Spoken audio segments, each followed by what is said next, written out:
The morning Vera Staunton drove her truck through the gates of Dunmore Hollow. The thermometer outside the Hendrick County feed store already read 91 degrees at 7 in the morning. And not a single person in the county would have predicted that within 3 years, those same people would be standing in the yard of that same hollow with their hats in their hands, waiting on her word. They stood there now in the August that would later be recorded as the driest in 112 years of local weather keeping. And the air over the ridge had gone the color of old brass, and the hollow was the only place in 4 townships where anything living was still doing what living things are supposed to do.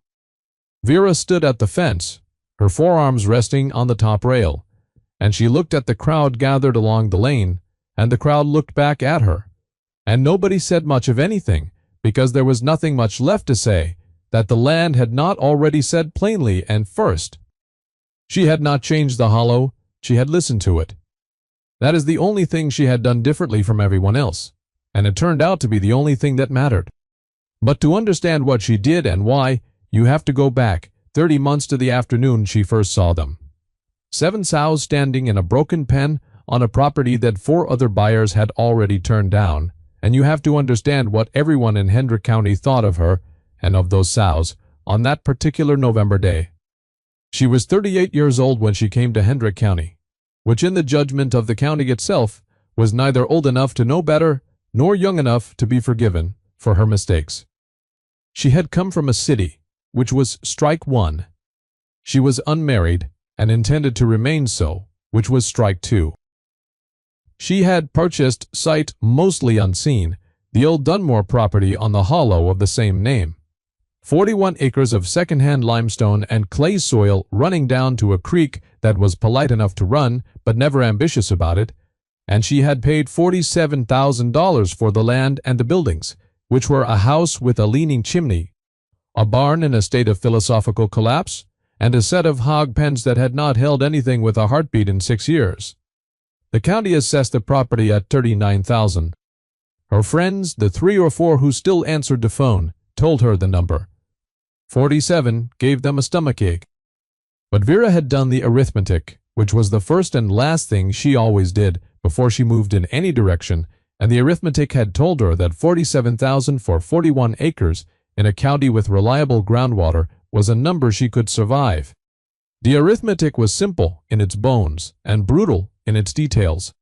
She had $61,000, which was what remained of her mother's estate, after the estate's debts were cleared and the executor was paid, and the 2-year argument among the siblings was finally resolved. $61,000 going in, $47,000 for the property, $14,000 remaining.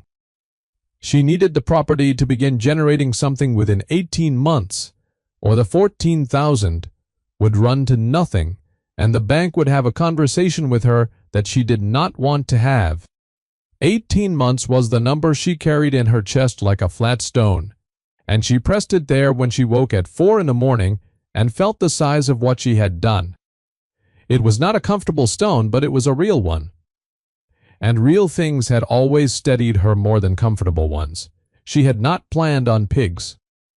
The pigs arrived, in a manner of speaking, through the secondary listing on the County Agricultural Board, a handwritten card pinned below the printed notices, which read, 7 Hendrick gilt sows, mature, proven, free to good home or best offer. Contact Elsa Mabry, Lot 12, Ridge Road. She had driven out to look at them on a gray Tuesday in early November, not because she had any confidence in pigs, but because free to good home or best offer was an arithmetic phrase, and arithmetic phrases demanded investigation. What she found at Lot 12 on Ridge Road was Elsa Mabry, who was 81 years old and leaving for her daughter's place in another state by the end of the month, and 7 sows standing in a broken pen. And those sows were something she had not expected. They were Hendrick Gilts, a regional landrace breed that the county itself had produced over roughly 100 years of selective keeping by families who had understood that the limestone creek soil of this particular watershed grew a particular kind of forage, and that a pig shaped to use that forage would outlast and outperform any exotic breed the Extension Service recommended in any given decade. They were large animals, deep-bodied and long, with a reddish-gold color along the back fading to cream at the belly. And they moved with a deliberate, unhurried confidence that Vera had never associated with pigs. The dominant sow, the largest, stood apart from the others, and regarded Vera across the fence with small amber eyes that carried, she thought, an expression very close to assessment. She named her Constance before she had made any decision at all, which was how she knew the decision was already made. Elsa Mabry wanted $800 for the 7 of them, which was a number arrived at, not by any market logic, but by the logic of old grief. She had kept the breed for 30 years. Her husband had kept it before her for 20 years before that. The industrial operations that had moved into the county in the 1990s had made the Hendrick Gilt officially obsolete by the early 2000s. Too slow-growing, too expensive to finish, not suited to confinement systems. The meat too dark and too fat marbled for the commodity chain. The breed registry had lapsed, the association had dissolved. Elsa Mabry's 7 sows were, as nearly as anyone who still cared about such things could determine, the last 7 registered Hendrick Gilt breeding females in existence. Court. Vera wrote the check for $800 and did not sleep that night, not because of the sows, but because of what she had spent, $47,800, leaving $13,200 between herself and the conversation with the bank. The stone in her chest had gotten heavier and colder. She pressed it there and breathed. And in the morning she went back to Lot 12 and helped Elsa Mabry load 7 sows into a borrowed trailer and drove them home to Dunmore Hollow. The county found out about the pigs before she had finished mending the first section of fencing. This was not a county that was slow with information. By the time she had driven 24 fence posts and strung the wire, 3 separate people had stopped on the road above the hollow and called down to ask about the Hendrick Gilts, and their tone was not the tone of people asking because they were interested in the answer. It was the tone of people asking because the answer was already settled and the question was just the formal declaration of a verdict. "Old Elsa's pigs," they said. "Lord, the Hendrick Gilts. Well, a woman alone out here with 7 old sows of a breed nobody's wanted since 2003. That'll be something to watch." The last phrase was the one that stayed with her, because it was the honest one. It was going to be something to watch, all right. She intended to make sure of that. She met Harris Callow for the first time at the Hendrick County Farm Supply the following week, which was where she went to price bore service and understand the practical situation before she made any further decisions. Harris Callow was the regional development manager for Consolidated Livestock Partners, a company that had, over the previous decade, absorbed 11 of the county's 16 mid-size hog operations into a vertically integrated system that contracted growing feed supply and slaughter under a single agreement that the company's own lawyers had written and that the company's own auditors reviewed. He was in his mid-40s, dressed in pressed khaki and a collared shirt with a small embroidered logo, and he had the smile of a man who had learned that smiling at the right moment was more efficient than arguing.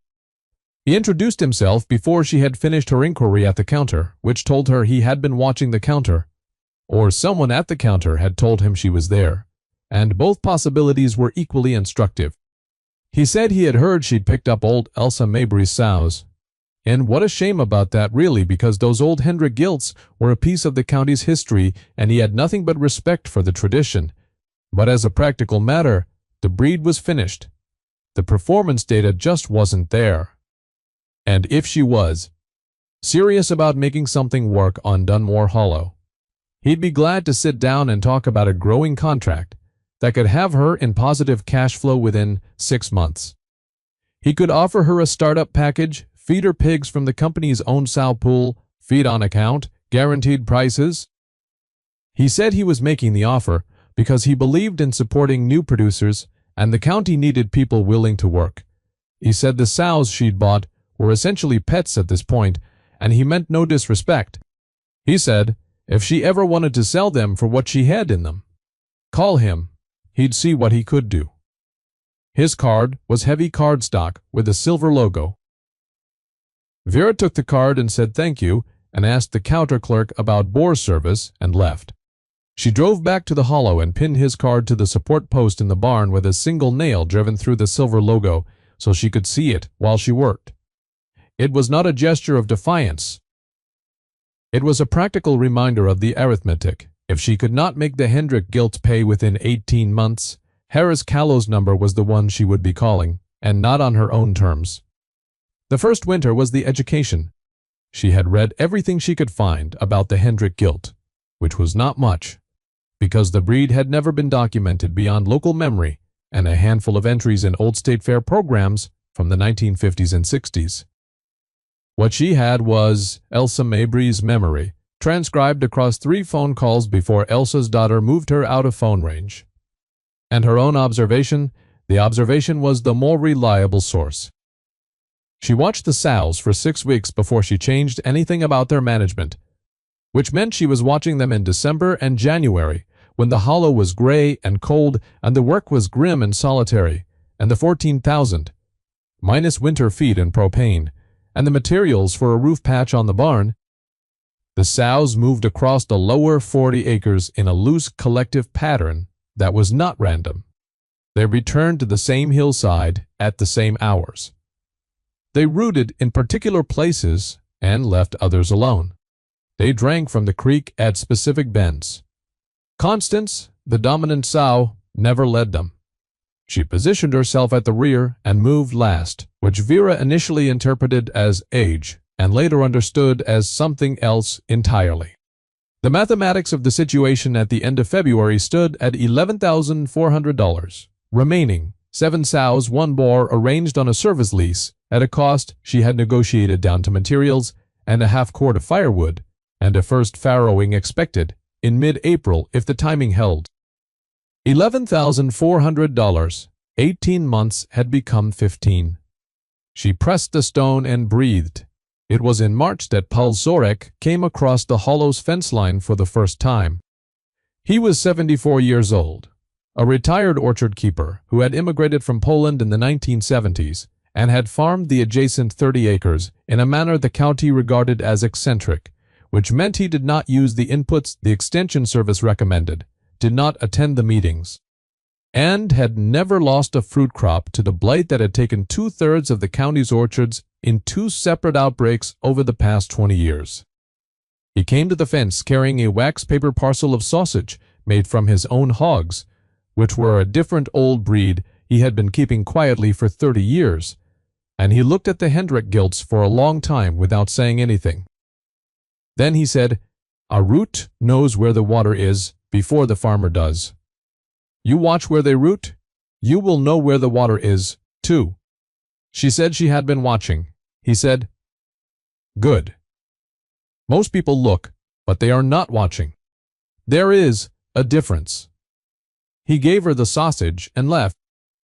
She thought about what he had said for 3 days, and on the 4th day, she walked the line the sows had been working most persistently along the east slope of the lower hollow, a strip of ground that looked no different from the rest, but that Constance and 2 of the younger sows returned to every morning in a slow, systematic rooting pattern that Vera had logged in. The small notebook she kept in her hip pocket, she had the notebook because numbers and observations written down were the only argument she trusted entirely. On the morning of the 4th day, she brought a probe rod and pushed it into the earth along the rooting line in a dozen places, and in 6 of those places she found, at a depth of 18 to 24 inches, a layer of dark, moist organic material overlying a shelf of fractured limestone that was weeping water from some slow subterranean source she had not known existed. The soil above it was alive in a way the rest of the slope was not. She stood on that hillside with a probe rod in her hand and the cold March air moving down through the hollow, and she thought about the arithmetic of what the sows had been doing to that ground over the winter, turning it, aerating it, working the organic matter down into the moisture layer. And she understood that the Hendrik gilts had not been eating the land. They had been farming it, and they had been farming it the way they had been bred to farm it for 100 years in this particular watershed, on this particular limestone, above this particular kind of slow seep, and nobody had thought to ask them what they knew because nobody had believed they knew anything worth asking about. The stone in her chest did not disappear, but its weight shifted. It became less like dread and more like ballast. The April farrowing produced 43 piglets from 5 of the 7 sows, which was not a spectacular number by commercial standards, and was in fact the number that 2 people at the Hendrick County Co-op meeting mentioned by name when the news circulated, because 43 from 5, which was below the industry target of 10 to 12, and this was offered as confirmation of what everyone already understood, which was that the Hendrick gilt was a finished breed for a reason, and the woman at Dunmore Hollow was going to discover that reason at some cost to herself. What those 2 people did not mention, because they did not know, was that 43 piglets from 5 sows in mid-April on a cold, wet limestone hollow, with no confinement housing, no heat supplementation, and no antibiotic protocols, Jod, with a first-time hog producer managing the farrowing alone except for a 10-year-old boy named Theo Bright, who had walked over from the Bright family's depleted rented farm 3 miles up the road, was a number that told a different story than the one the co-op meeting was telling. Theo Bright had appeared at the gate of Dunmore Hollow in early March, small for his age, wearing a coat that had been bought for a larger child or a smaller adult, carrying nothing and asking nothing. He had heard about the Hendrick gilts from somewhere in the way that children hear about things, through the lateral transmission of overheard adult conversation, and he had come to look at them. He stayed for 4 hours the first day and came back the following Saturday, and the one after that he never asked permission, and she never required it. He named every piglet within 24 hours of farrowing, working through the litters, with a systematic thoroughness that suggested he had thought about it in advance. And his names were practical and observational. The one with the notched ear was Notch. The one that always led the scramble to the teat was First.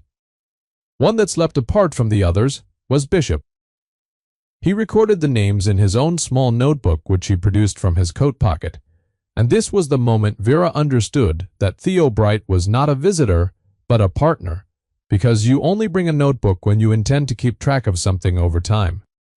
By June, the 43 piglets had become 39 finished weaners of exceptional robustness, a 4 piglet lost to mishap, and 1 to a respiratory infection that resolved without treatment, and Vera had moved them onto the east slope below the moisture seep and watched the Hendrick gilts do something she had not read about and could not have predicted, which was that the sows organized the weaners into a grazing rotation across the seep's influence zone, moving them in arcs that kept the rooting pressure distributed and the recovery time sufficient for the ground to regenerate.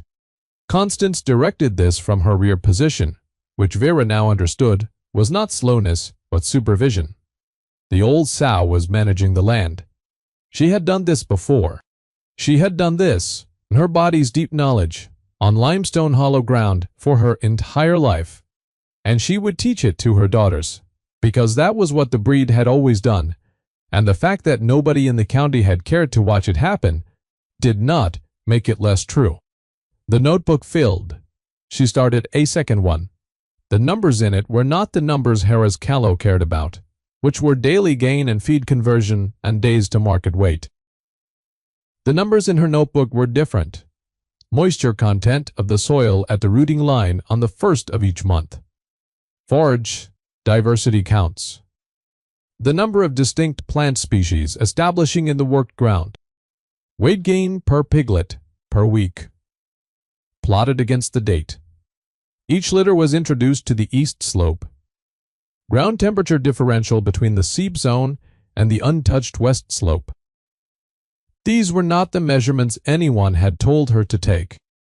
They were the measurements the land was offering, and she took them because Paul Sorek had told her to watch rather than look, and because she had understood instinctively what he meant, which was that watching was a form of listening, and that the land, like any living thing, said what it had to say in its own register, at its own pace, and would not repeat itself to someone who was not paying attention.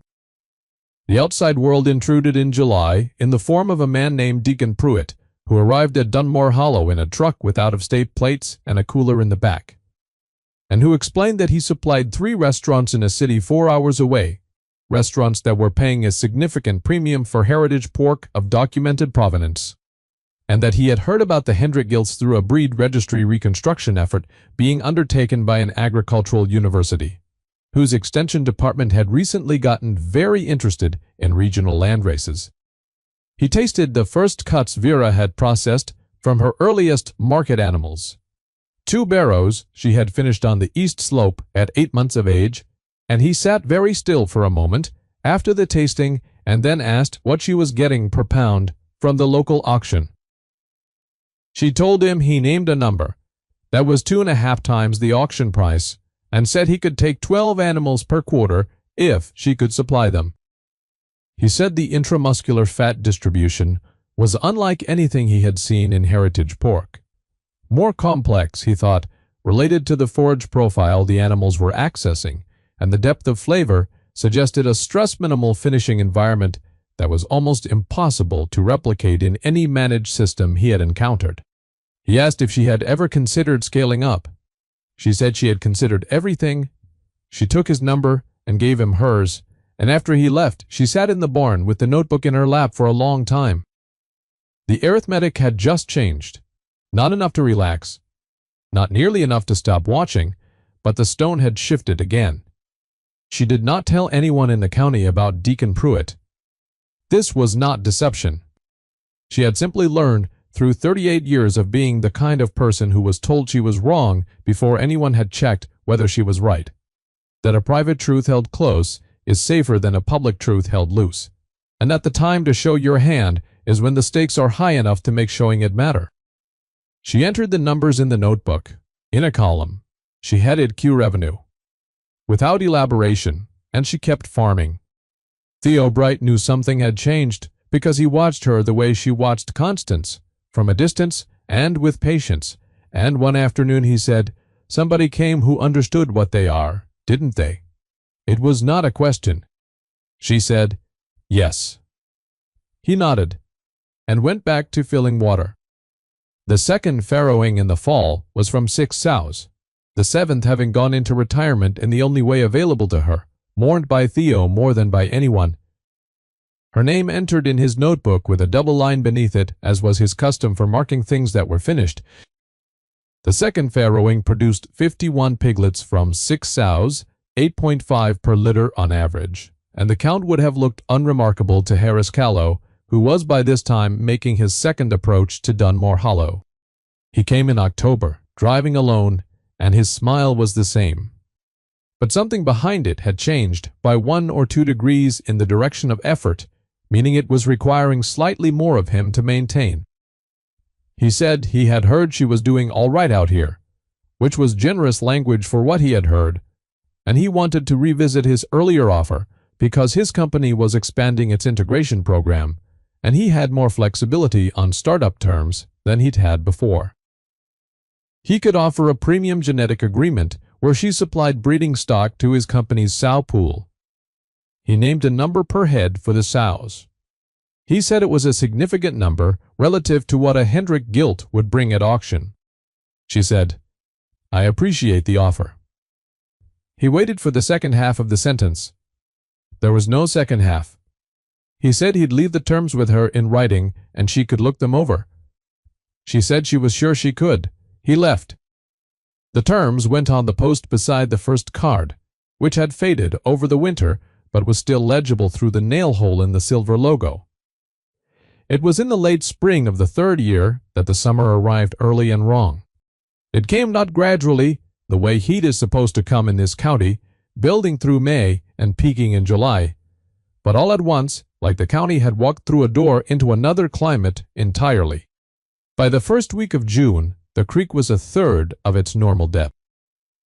By the 3rd week, it had gone to standing pools, dark gaps between them, and the pastures that the county's conventional hog operations and cattle operations depended on had turned the color of old straw.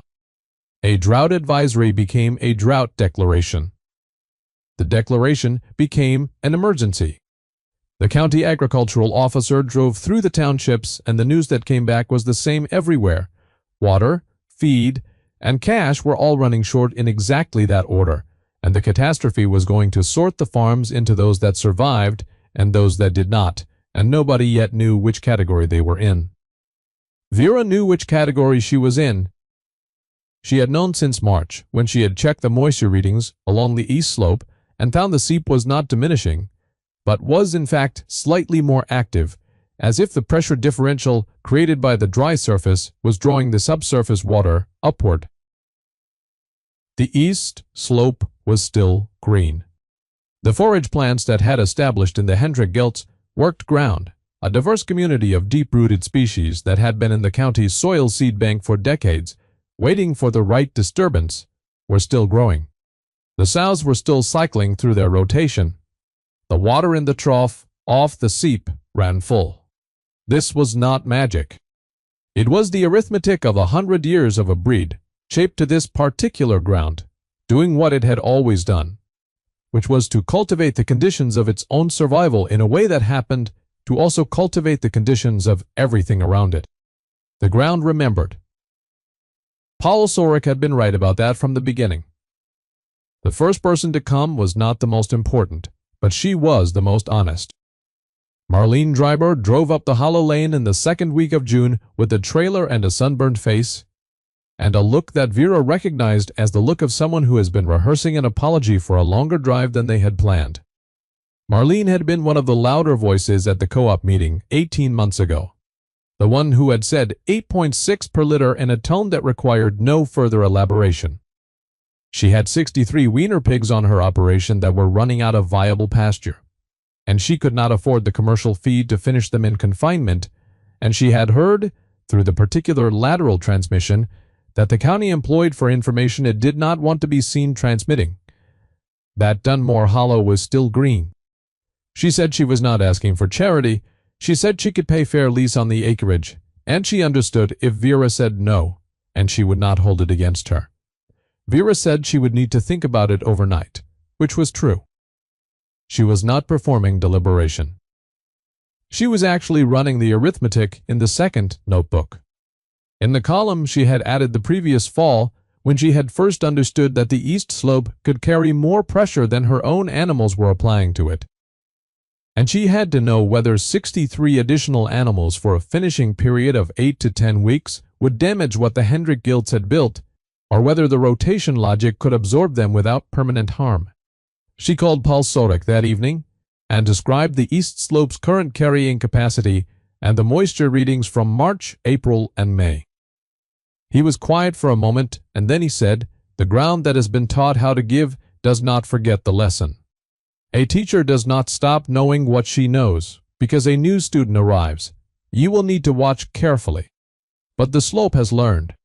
She called Marlene Dryberg in the morning and said, "Yes," and named a lease rate that was honest rather than opportunistic, and said she would need Marlene's help managing the rotation, and she would need Marlene's agreement that the Hendrick Guild set the pace and the pattern, meaning they went first and the commercial animals followed, because the sows knew the ground and Marlene's pigs did not. Marlene agreed without negotiation, which was itself a kind of testimony to how the world had changed. Harris Callow came on a Wednesday, and he did not come alone. He came with a man from the county zoning office named Fredericks, and a young woman who was introduced as his company's agricultural compliance coordinator. And this time there was no pretense of the casual visit. He said the county was facing a declared agricultural emergency, and Consolidated Livestock Partners had a responsibility to help stabilize regional production, and he was prepared to offer Vera a resource-sharing agreement under which her surplus water access and forage acreage would be made available to his company's contracting producers. Under a revenue-sharing arrangement that he outlined in 3 typed pages, that the compliance coordinator produced from a leather portfolio, the revenue-sharing arrangement, read carefully, meant that Consolidated Livestock Partners would manage the access and take the revenue and pay Vera a monthly facility fee that, coincidentally, was nearly identical to the number Harris Callow had offered for her sows 18 months ago.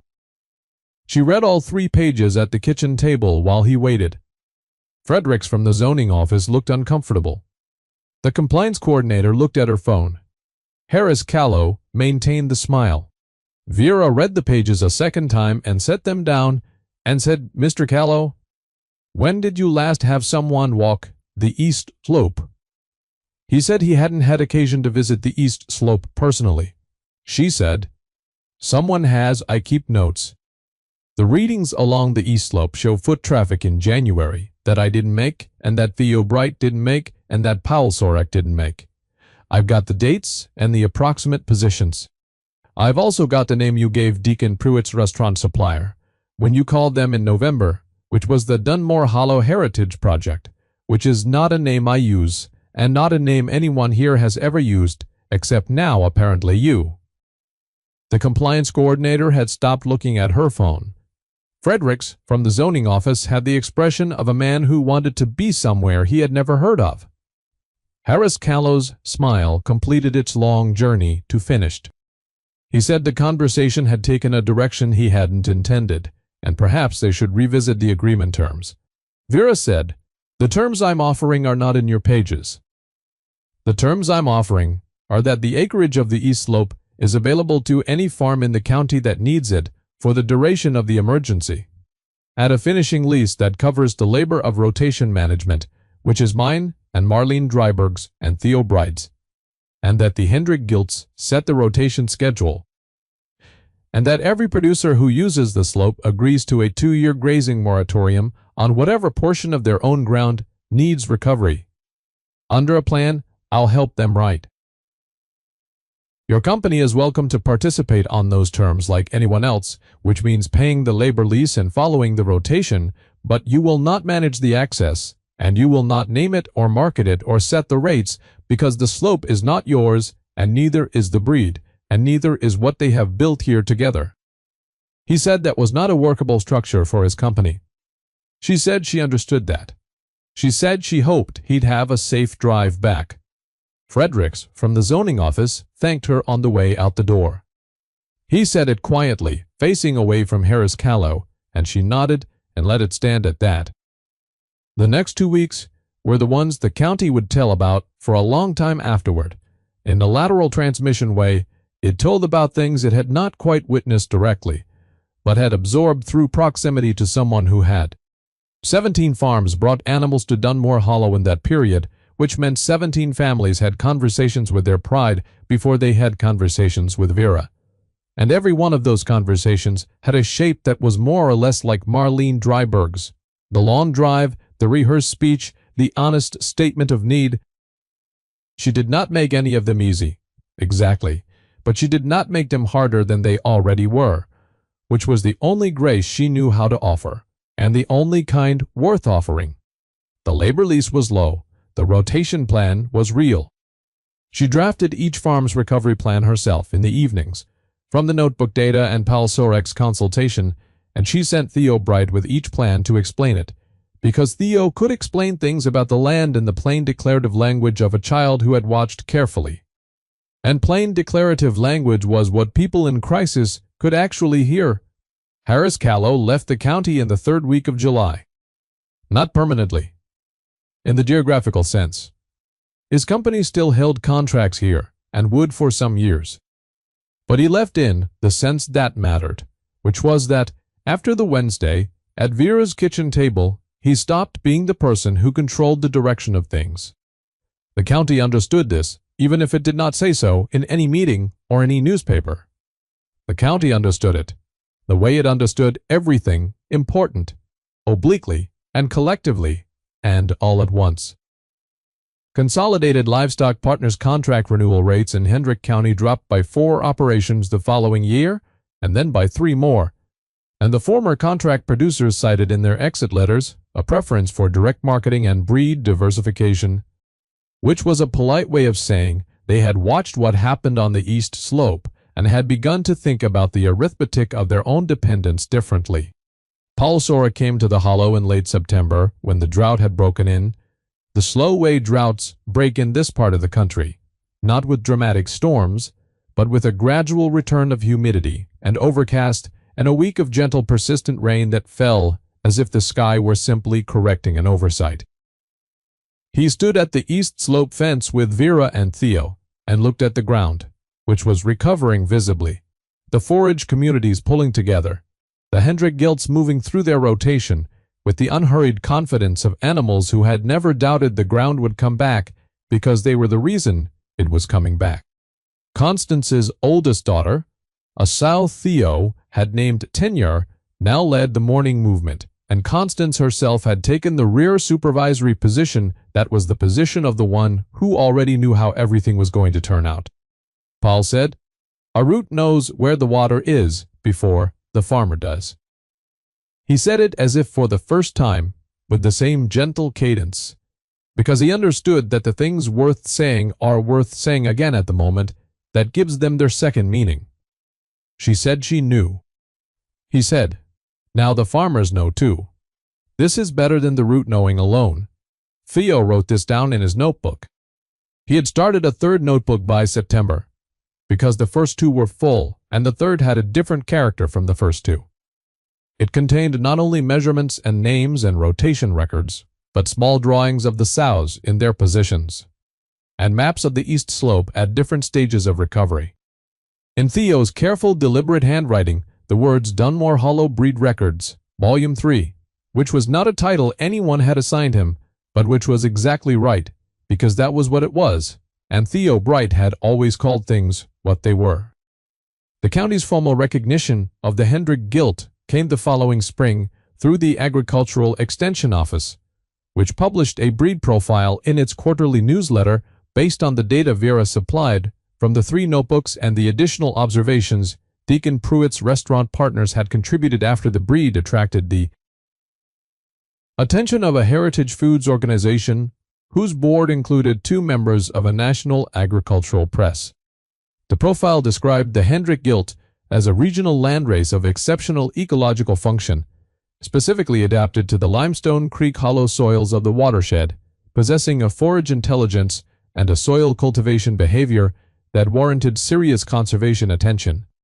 The profile was 2 pages long and included a photograph of Constance's daughter, Tenure, standing on the east slope in the early morning light, which Theo had taken with a camera Vera had bought him for his 12th birthday. And the photograph was remarkably good for reasons that had everything to do with the patience of the photographer and nothing to do with the equipment.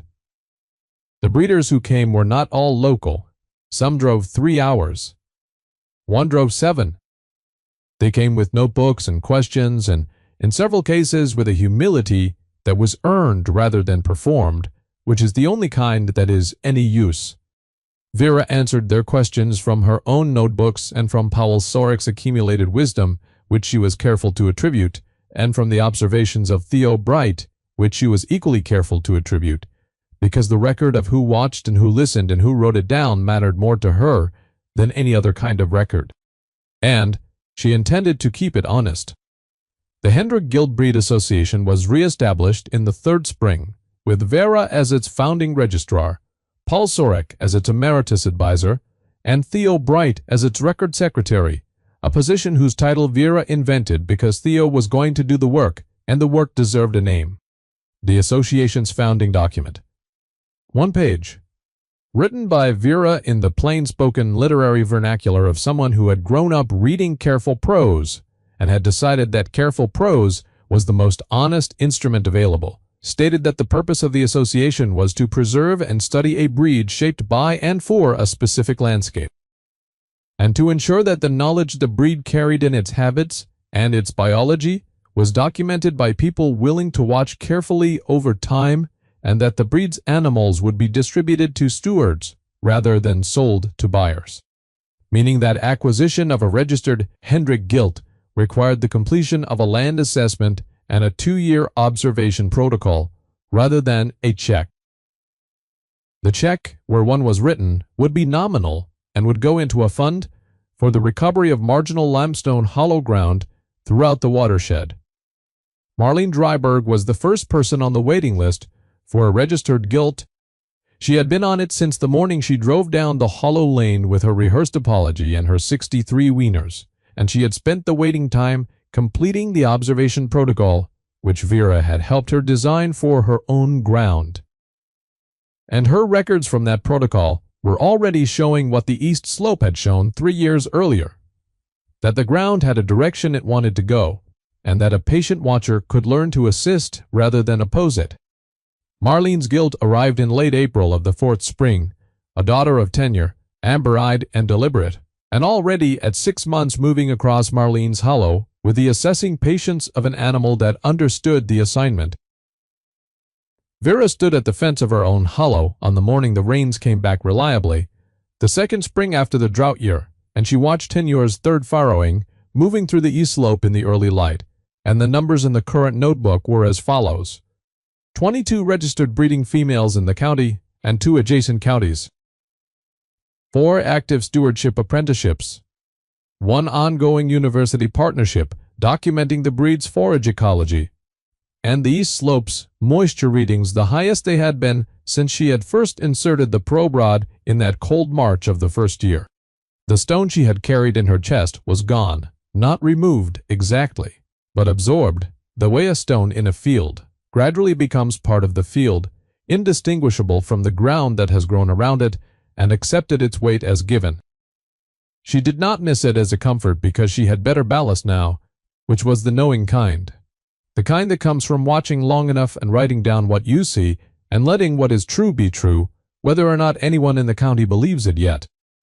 Theo Bright came across the lower gate at 7 in the morning, as he had done every Saturday for 3 years, with his notebook under his arm and the same coat, finally replaced last winter, at his mother's insistence, with one that fit.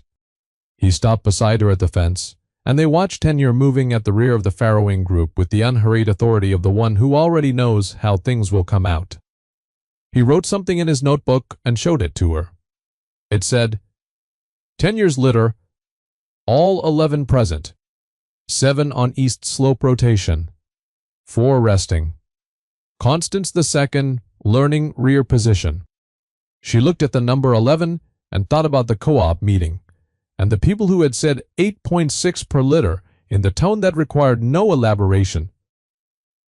She thought about what the east slope had done to that number, and what Constance had done to it, and what patient attention to the ground had done to it, compounding quietly over 3 years the way a thing compounds when it is left to do what it was made to do in the place it was made to do it.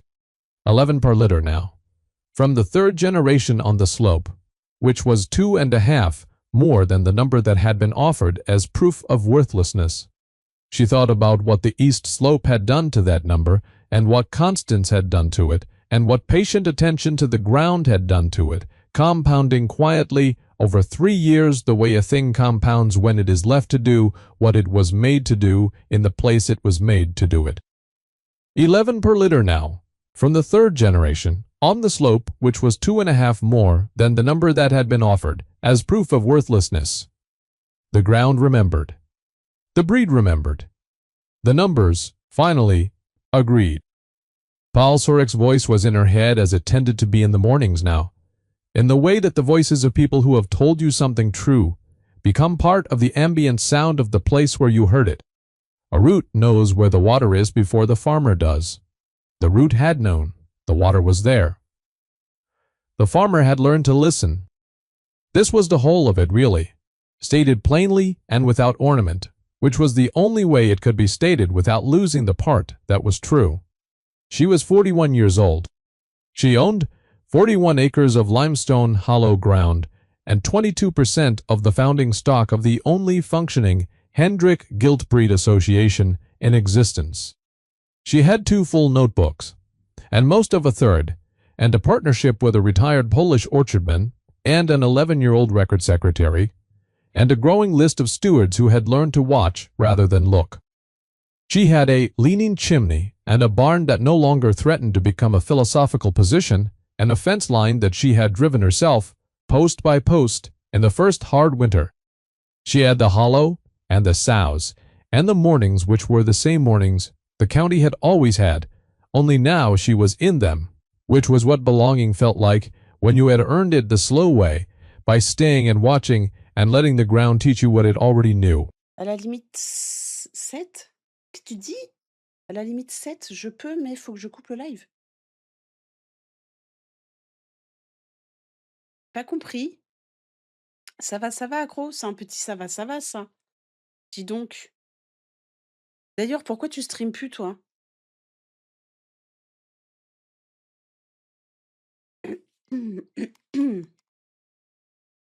Ah non, je vais pas jouer à Seven Deadly ce soir. On se le garde pour la semaine, celui-là. On se le garde pour la semaine. Bah, en tout cas, je sais pas à quoi vous voulez jouer, mais